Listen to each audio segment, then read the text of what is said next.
How to remove voice typing from keyboard Samsung. First, open the Settings app. Then scroll down and tap on General Management.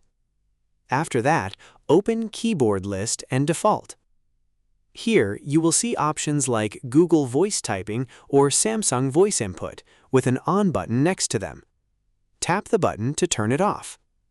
Once disabled, the microphone or voice typing option will be removed from the keyboard. If the mic icon still appears, open any app like WhatsApp or Messages to bring up the keyboard. Then tap the Settings icon on the keyboard. Scroll down and open Preferences. Here you will see the Voice Input key option. If it is turned on, tap the switch to turn it off. After this, the microphone or voice typing button will disappear from the keyboard. That's it. If you found this video helpful, don't forget to like the video, subscribe, and press the bell icon for more quick tech tutorials.